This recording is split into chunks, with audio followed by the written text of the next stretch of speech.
Ford. Hello, Hello, Mr. hello. Voss. How are you? Casey, good to see you again. Yes, it's good to be seen. Good to be seen. Week 5 of our... Oh my God, I've never done anything for 5 straight weeks. Right? This is... My wife's pushed me. She's like, it's podcast day. It's Podcast day. Get out there. Yeah. I'm like, yay. Yeah. So Insurance Bros.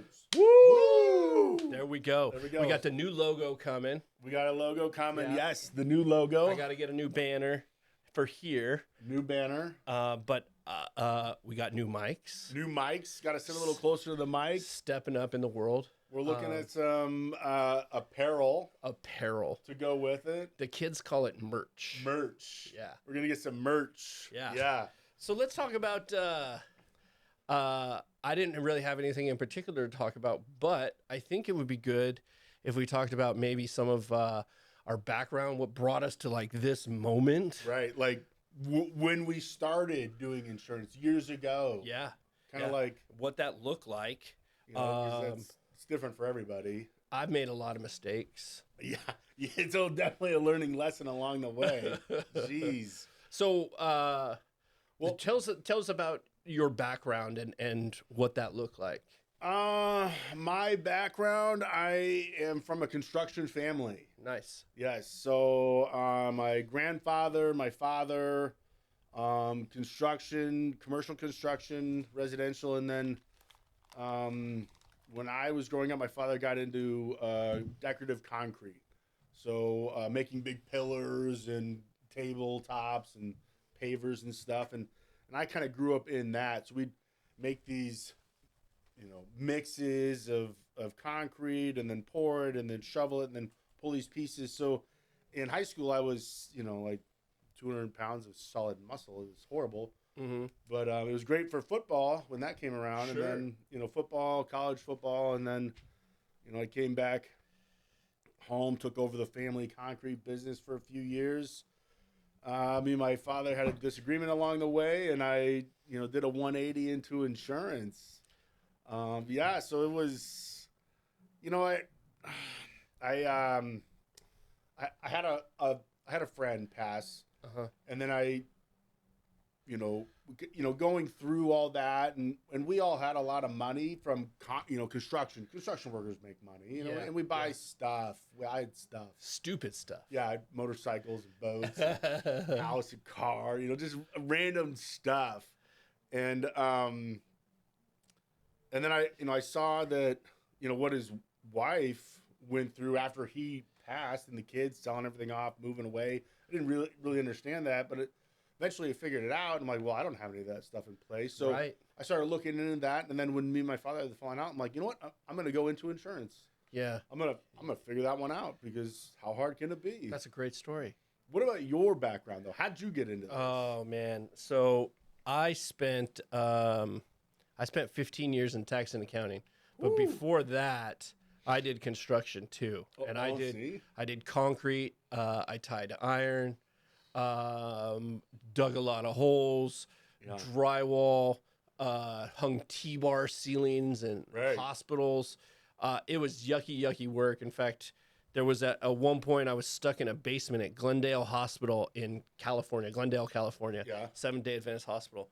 And I came out of the attic, or whatever, we were wrapping pipes in what they call monocoat. Yeah. And monocoat is a fire retardant that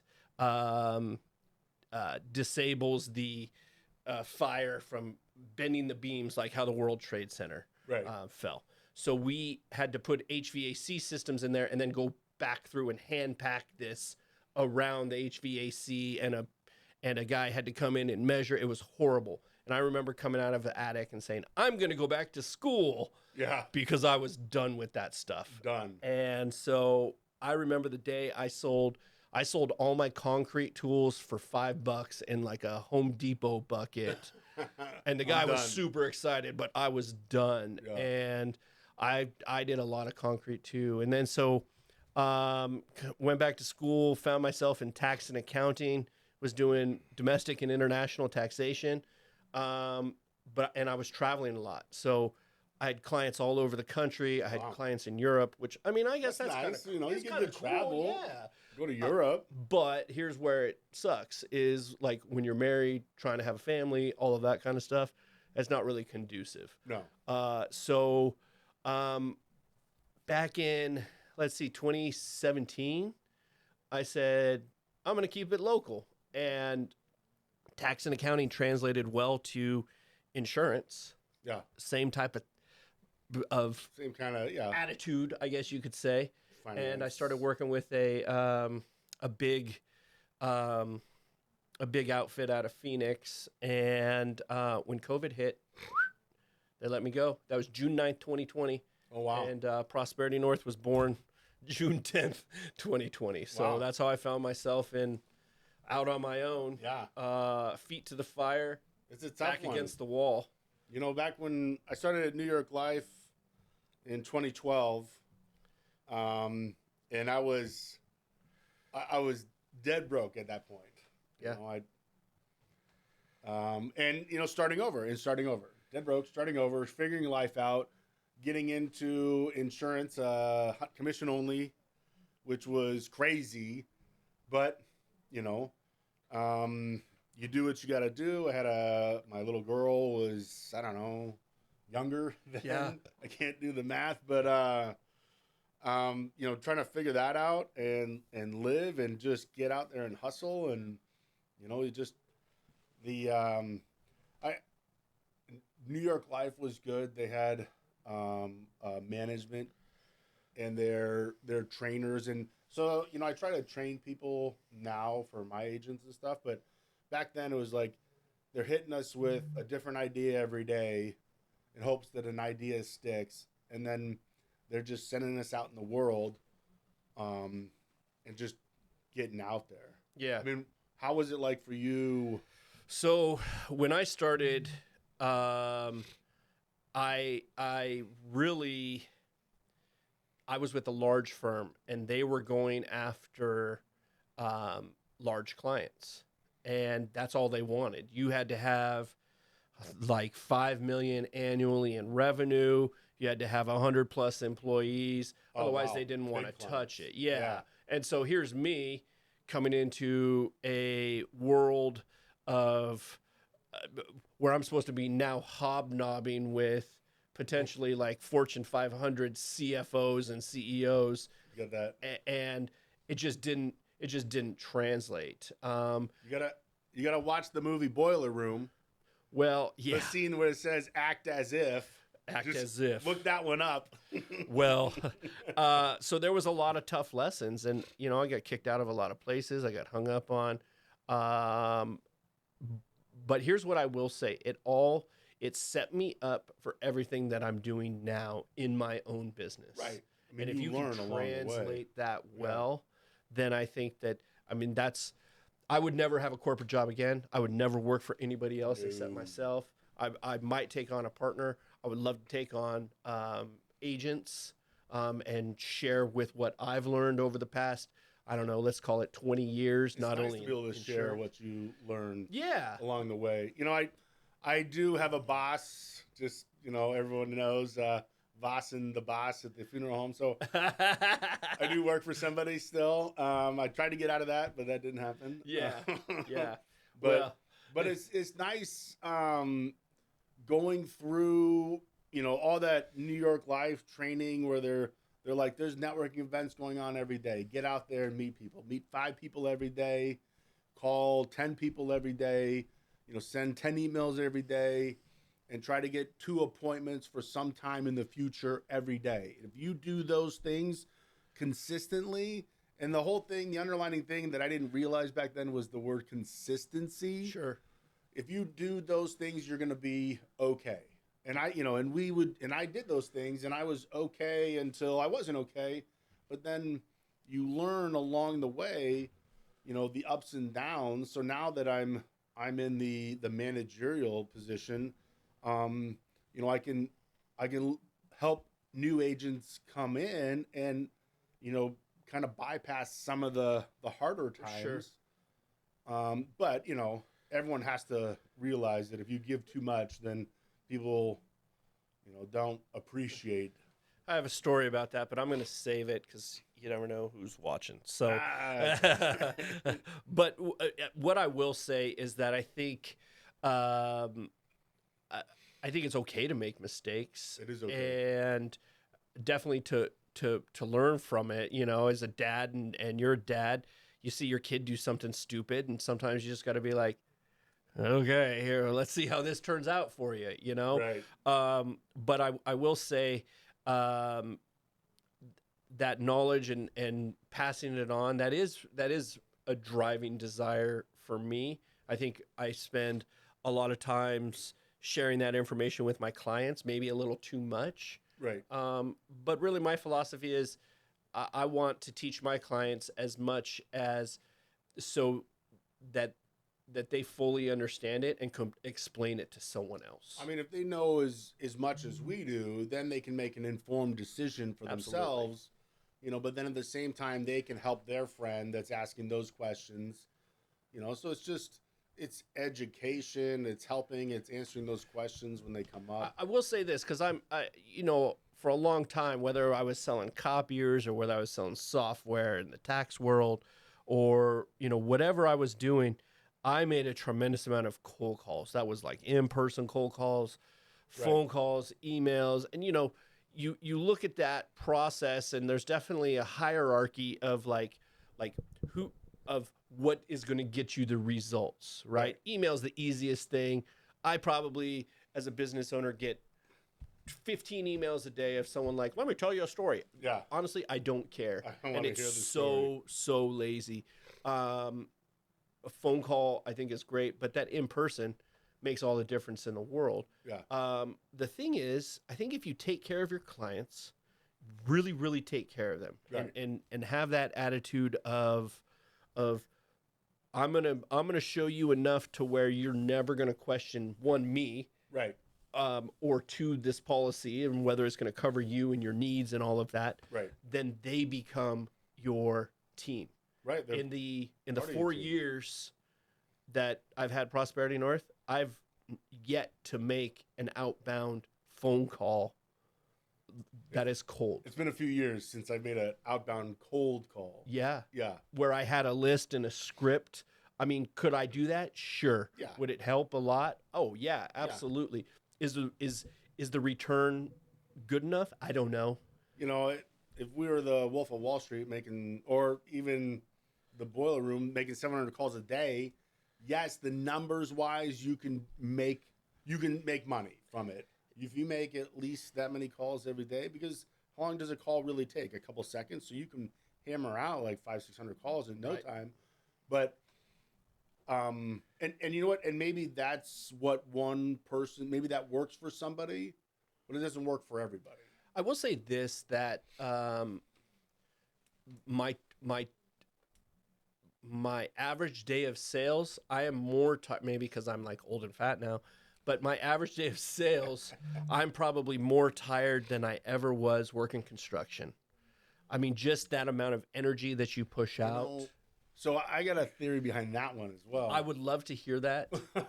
Well, when we were working construction, we were using our physical strength and not our mental strength. Sure.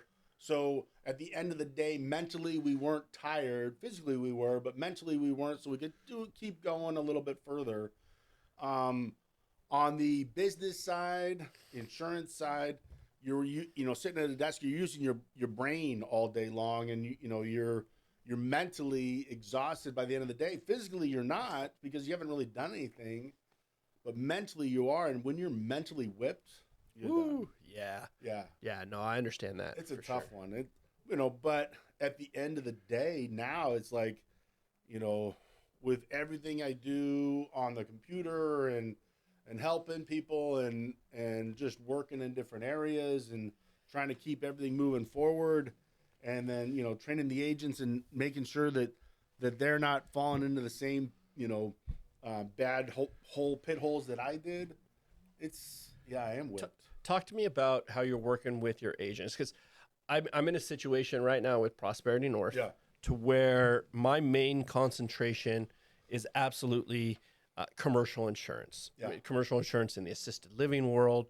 in the service-based world. So that could be like HVAC or electrician, restaurant, like pretty much anything business related. And that's just where I've been trained. It's where I gravitate. It's what I like. Yeah. But I've got more personal leads coming in via social media, and actually between my existing clients, where it's like, hey, can you quote my kid, or can you help me with my homeowners? Right. And so when I look at my book of business, I've got 90% commercial. I've got just about 10% personal lines, but I've got more personal line leads than I know what to do with.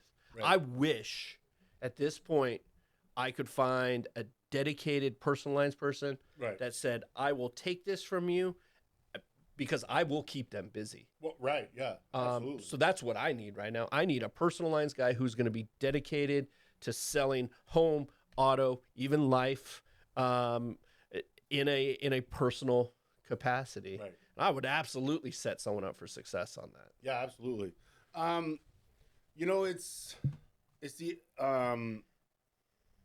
It's the old saying of when the more you put out, eventually you're going to get back. So karma goes around. I'm a firm believer in helping others, and just wherever I can help out.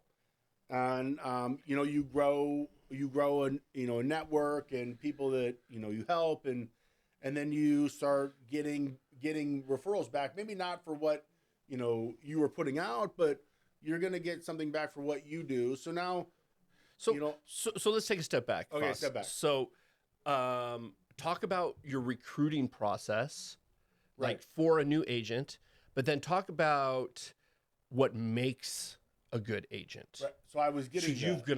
I'm sorry, I cut you off. No, yeah. But I'm sure you've got superstars and not superstars. So it's when I was building this my Facebook group of networking and referrals and then building the funeral home, we would just help people. So it was a lot of pro bono work. Sure. And that in turn brought in more leads, more referrals. So then I had to start growing, bringing in agents, and the recruiting process is you put it out there and somebody has some interest, and then you walk them through the licensing and things and getting them up and running. But what makes a good agent is someone that wants to do it. So you got to have the drive to do it. You can teach skill, you can't teach will.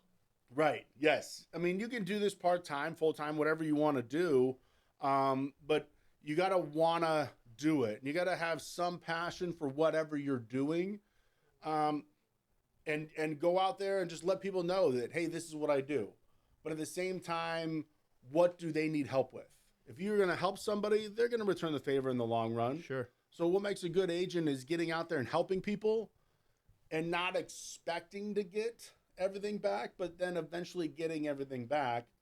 So it's consistency. Yep. You have to consistently go out there. And I get it where the agents, well, I don't know what to do. I'm like, well, let's go and talk to these people. Let's go meet some folks. And then you just need to keep going back and building a relationship. I will say, at least in my experience, that you talked about like putting it out. I would consider myself spiritual in the sense of I'm going to get out of the universe what I put into the universe. Right. And there's been some difficult lessons around that, but there's always lessons.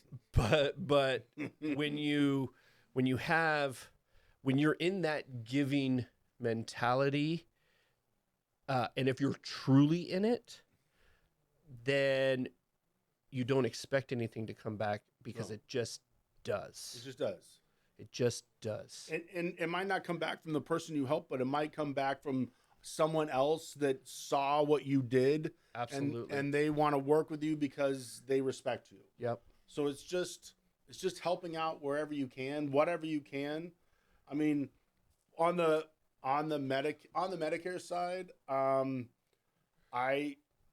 if somebody's on a good plan, I don't switch them. I let them know, and like, this is what you need to do, and this is what you have, and and then working with assisted livings, if they ask for a review and we get a review and they don't need to change, then we don't. So it's like you're just doing right by people and helping out, no matter what the question is. Even if you don't make any money off of that, it's fine, because it's going to come in from another area, the next day. Or I don't know, maybe not the next day, but but 100%, it's going to come back around. Right. So we help people out with funeral insurance policies, knowing that they're on hospice and they just want to get the planning in place so everything's done and out of the way. The agent, we don't get a commission off of that, because they're dying. But at the same time, you just helped somebody out. So now the family's going to want to come back and probably write a funeral insurance on them to make it easier for their kids. And at that point, you make a commission off the healthy folks. Yeah. So I've never, well, I don't know where I was going to go with this. No, that's fine. Well, I think I think when you look at, I'm like that too. I've reviewed commercial policies. I've reviewed personal policies where I don't have a market for this, or you're fine where you're at. Is it expensive? Yeah. Yeah. Of course it's expensive. Everything's expensive right now. I went to the store yesterday for coffee creamer. $52 later. Oh, I know, I right? left. I know. So it's ridiculous. So yeah, I've told people this is the plan you're going to be on, especially if you've got claims and those types of things, or even at this point, like a specific car will kill your policy. Right. You got to let people know. And we've talked about claims in the past and everything else, and I don't think a lot of people want to hear a lot of things, especially if I'm like, no, I can't save you money.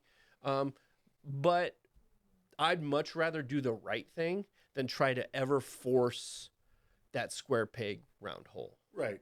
Because it's going to bite me in the end. And I've had those, I've been bit. Yeah.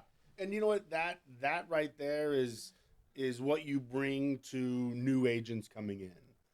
It's not about the commission. It's about, helping the next person out. Yeah. And whatever it is. I mean, maybe they have a question about kind of what you do, but then it turns into something else and you help them with that. They're going to turn around and try to refer you to somebody else because, you helped them, but they, you didn't get paid. So they're going to refer you to someone that does need that help. So it's just, when you're bringing in new staff and I have more Medicare than I can keep up with. So I bring on agents, and I'm hoping people want to work with me. At that the same point is like, do you want to work with me? I'd love to, bring you in and teach you and put you in front of some friends and referral partners so you can, build some extra income for yourself. At the same time, I will walk you through all of it because I've already done all the training. I've put all the paperwork together, all the questions. I've had that big list. Yeah. But basically you're handing someone a franchise. Yeah, basically. Yeah. So they're coming in but they have to do the work. So it's like, I can't do the work. My phone rings off the hook. I'm really good at marketing, I guess. Yeah. So I mean, it rings all the time, and I can give leads to new agents as they come in to kind of get them over that hump. But at the same time, everybody has to be out there passing their name out and let people know what they do. But then at the same time, seeing how they can help others. Yeah. So I mean, you can bring on. And I imagine, there's people out there that want to make some extra income. So join the team. Like you said, he's got, more leads than I know what to do with. Leads to work. And then you just have to come in and learn it. And learning it is not terribly. 2 construction workers got into insurance. I mean, come on. Yeah. It's not rocket science. I graduated college with a 2.1.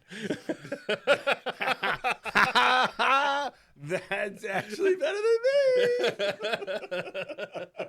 me.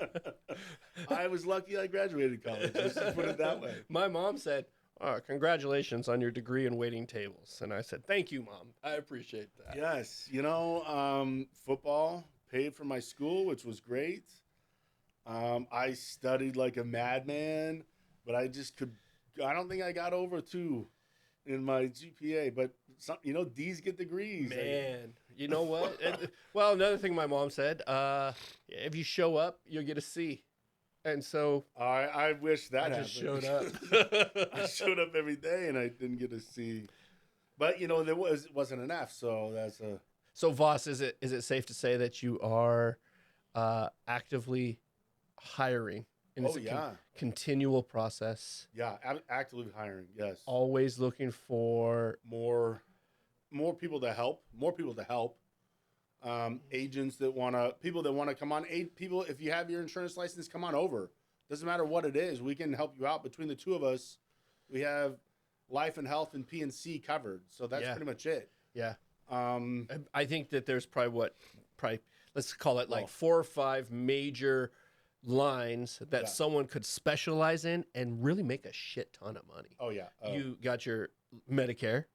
You could do like your life and health. That's individual or employee benefits. There's group employee benefits. Yeah, group. You've got commercial lines. Which I mean that's broken into 5 different segments, major lines right there. And then your personal lines, home, auto, life insurance. I mean, there's something, if someone has some type of interest to build residual income, to grow their own business. And trust me, I never understood when a sales manager said, "This is your business and you take it." I never understood that. Right. No, I didn't. Until I went out on my own and thought. Until they cut you loose and said, "Oh, now you're doing it." Yeah, now you're doing it. He's like, every day, he's like, listen, if you're not out there doing what we're telling you, meeting people, calling people, selling, if you're not out there, then you're not making any money. Absolutely. So this is your business. You do whatever you want. You make your own schedule. You can come and go as you please. But if you're not doing the job, you're not making any money. Yeah. If you're not getting 2 appointments every day for some time in the future, you're slowly dying. Yep. So it's not for everybody. But if you want to come and join, we got you covered. The team and learn how to build your own business. And I have an agent that, has kids. So she takes them to school in the morning and picks them up in the afternoon. And then in the middle of the day is when she works. Yep. But it's as a full-time insurance agent, she can afford to do that. I'm also really super guilty of like bringing my kids to like networking events. Yeah. Like, who are those kids over in the corner of a bar? Those are mine. Those are mine. Yeah. I'm here to do a presentation. My kids are on their iPad. Don't worry about them. I brought my daughter with me to a few things. Yeah, absolutely. But you know what? It's what you got to do. It's what you got to do. Well, I mean, you're your own business owner. You got to do this. But then, and you got to consistently go out and meet people and help people. And you know what? If you meet someone and you help them and it's not, business related, now you have a friend, a referral partner. Let's bottom line this. Right. Like, I think the bottom line is that if somebody wanted to get into insurance, whether it's on the Medicare, or life and health, or on the P&C side, commercial or individual insurance, we've got the resources absolutely, to set you up for success. We can teach you everything. It's that skill versus will. Skill versus will. Yeah. No, that's great. Yeah. Bottom line, we'll just, if you want to get into it, we've gone through it all already, and we're willing to help other people learn and grow. Nice. Yeah. I started reading a book called 9-Figure Income. Oh, nice. By 9 figures. By Brian Dawson. Yeah. And he's like a John C. Maxwell, Grant Cardone. Oh, guy. So I'm a chapter and a half in. I'll let you know how it goes. I can't wait to hear about the rest of it. Yes. Boss, give us some parting words. Parting words. I don't know. Everyone just, keep moving forward.